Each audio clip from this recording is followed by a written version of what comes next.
गांव में मुकेश और पिंटू नाम के दो भाई अपने पिता के साथ रहते थे। मुकेश बड़ा था और पिंटू छोटा था। पिताजी, आपने मुकेश भैया को साइकिल दिलवाई है, मुझे मोटरसाइकिल दिलवाई है। बेटा, साइकिल बहुत सस्ती चीज है और मोटरसाइकिल महंगी। मुझे कुछ नहीं पता। जब तक मोटरसाइकिल नहीं मिलेगी तब तक खाना नहीं खाऊंगा। पिंटू की जिद के आगे पिताजी को उसे मोटरसाइकिल दिलवानी पड़ती है। मुकेश का पढ़ाई लिखाई में मन नहीं लगता था। पिताजी मुकेश की शादी कर देते हैं। मुकेश खेती बाड़ी का काम संभालने लगता है। उधर पिंटू 12वीं पास कर लेता है। पिताजी, मैं पढ़ाई करने शहर जाऊंगा। बेटा, हमारे गांव में भी तो कॉलेज है। शहर में किराए पर कमरा लेगा और भी खाने पीने का भी अलग से खर्चा होगा। पिताजी, मुझे कुछ नहीं पता, शहर जरूर जाऊंगा। फिर पिताजी को पिंटू की जिद के आगे झुकना पड़ता है। पिंटू पढ़ाई करने शहर जाता है, लेकिन शहर की चकाचौंध में पिंटू का पढ़ाई से ध्यान हट जाता है। वो दोस्तों के साथ बाइक पर मौज मस्ती करता, कभी सिनेमा हॉल में फिल्में देखने जाता, कभी दोस्तों के साथ पार्टी करता। 2 साल पिंटू ने इसी तरह मौज मस्ती करके बिता दिए। एक दिन पिंटू के पास मुकेश का फोन आया। पिंटू, पिताजी की तबीयत बहुत खराब है, तू जल्दी घर पर आ जा। मैं नहीं आ पाऊंगा, बहुत बिजी हूँ, तू ही सब कुछ संभाल। मुकेश बेटा, मेरा पिंटू से मिलने का बहुत मन कर रहा है। पिंटू घर नहीं लौटता और पिताजी की मृत्यु हो जाती है। एक दिन पिंटू का फोन आता है। मुकेश, तू इतने कम पैसे क्यों भेज रहा है? तुझे पता है ना कि शहर में कितना खर्चा है।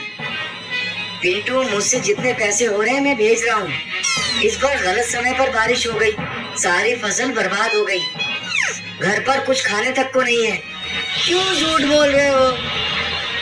मैं झूठ नहीं बोल रहा हूँ पिंटू। पिंटू एक लड़की को लेकर अपने गांव में अपने घर पहुंचता है। अरे पिंटू, अचानक से इतने दिनों बाद यहाँ आया और तूने बताया भी नहीं कि तूने शादी कर ली। हाँ भैया, मैंने शादी कर ली।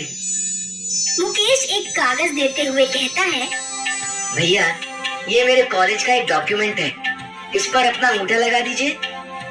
मुकेश पिंटू पर भरोसा करके कागज पर अंगूठा लगा देता है।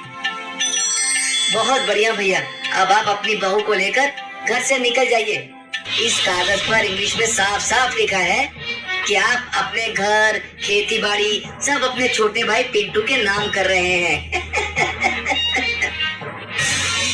ये तुम क्या कह रहे हो पिंटू? अब मेरा टाइम मत खराब करिए और अपनी पत्नी के साथ बाहर निकल जाइए।